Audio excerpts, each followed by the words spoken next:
Well, hello, food lovers. Here, and this is. Today we're going to talk about everyone's favorite subject.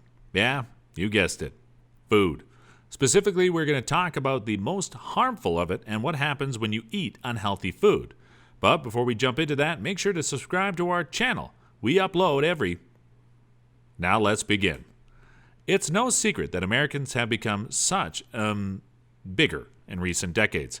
And trust me, this is evidenced by many factors, from triple XL size clothing to larger movie theater seats and even bigger coffins.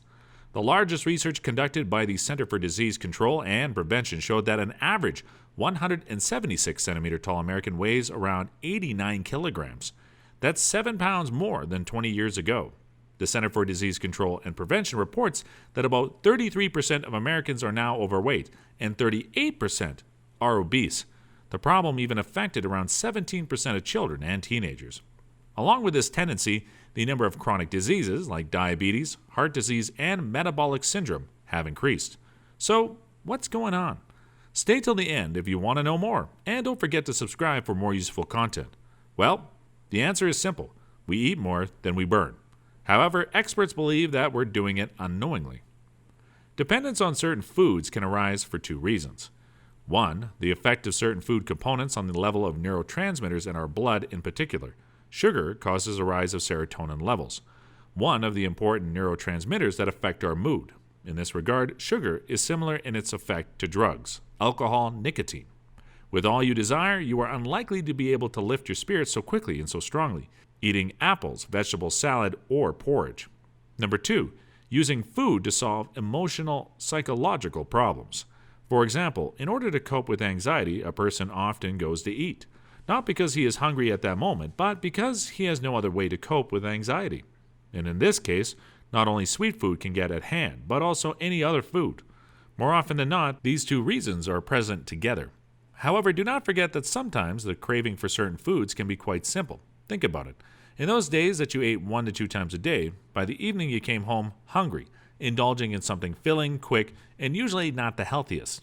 In this state, we often consume simple carbs like chocolate, chips, candy, etc. Not because the person is under emotional stress at the moment or because he wants to cheer himself up, it's just because he has accumulated hunger.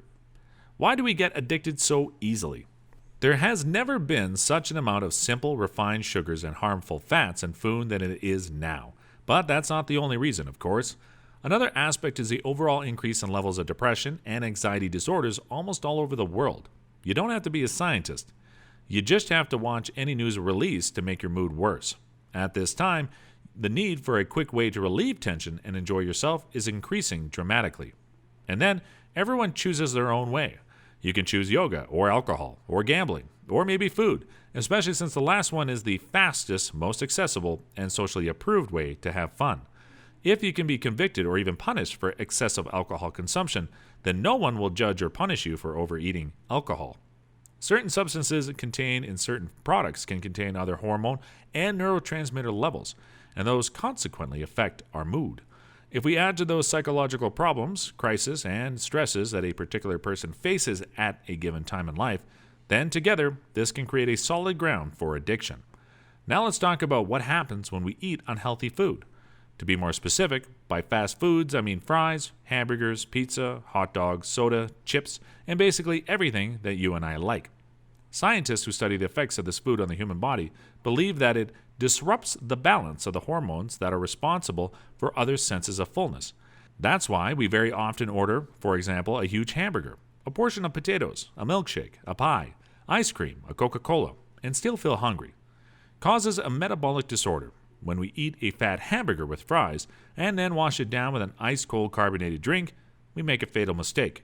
Gastric acid diluted with a fizzy liquid cannot digest heavy foods, and because of the low temperature of the drink, the fat in the pot or sausage quickly solidifies and lies dead weight, increasing the volume of our waste. The first cause of gastritis and stomach ulcers. This is because fast food is the most common meal we eat on the run, without chewing or pausing. As a result, the stomach is filled with pieces that are not crushed or saliva-soaked. Due to excessive use of fats and sugars, there is a chemical addiction similar to that of drugs. Constant visits to such places cause the same painful addiction, like smoking or using drugs. passion for hamburgers, cola, and fries quickly leads to changes in the human brain's chemical processes. This also often the case with drug addiction. This theory is also supported by the fact that it is very difficult and sometimes simply impossible for fans of fast food to return to a normal diet and sit on a strict diet. They experience real breakdowns, similar to those suffered by drug addicts who want to be cured. This diet is especially dangerous for children, as their bodies are still forming. The use of fast food is an advertising move that makes millions of people spend their money on food that is only harmful. If you eat fast food more than twice a week, you can add 5 kilograms every month. A 33-year-old American journalist by the name of Morgan Spurlock decided to check out how harmful fast food can really be. He underwent a full medical examination before the experiment. It confirmed that he didn't have any health problems. He then ate at McDonald's for a month, every day, 3 times a day. The result of the experiment was sad. 12 kilograms of excess weight, significantly increased cholesterol levels, doubled the risk of heart attack, and a liver almost reminiscent of the liver of a hardened alcoholic. All lovers of fries, Big Macs, and other junk food should remember 3 simple rules that nutritionists offer. 1. Do not eat fast food more than once a week, and it is desirable to do it even less often. 2. Fat and high-calorie dishes, fries, hamburgers, sweet soda, are the most dangerous ones. 3. If you ate fast food during the day, make sure to have a proper meal in the evening. Everywhere we are planted with the idea of healthy food, the essence of which is that there are healthy and harmful products. We have to eat healthy foods and give up harmful ones. But the problem is that the list of harmful goods is sweetest to our heart. And useful are usually those that are good for our health but bring nothing but boredom and sadness. Therefore, it is best to give up the idea of dividing products into healthy and unhealthy and focus more on your body's feelings. Someone can eat a slice of harmful pizza and feel good, and someone can rush and eat half of a pound of healthy vegetable salad, after which he will have discomfort in the stomach throughout the day. The approach of conscious nutrition lies in learning how to become an expert in food choice and trusting your unique organism. That's it for today's video. Write in the comments section how often you treat yourself with the not-so-healthy food and which one is your favorite. For me, nothing will ever replace simple classic fries, and I am a firm believer that McDonald's has the best. Hit the like button and subscribe so you know when we upload. Thanks for watching.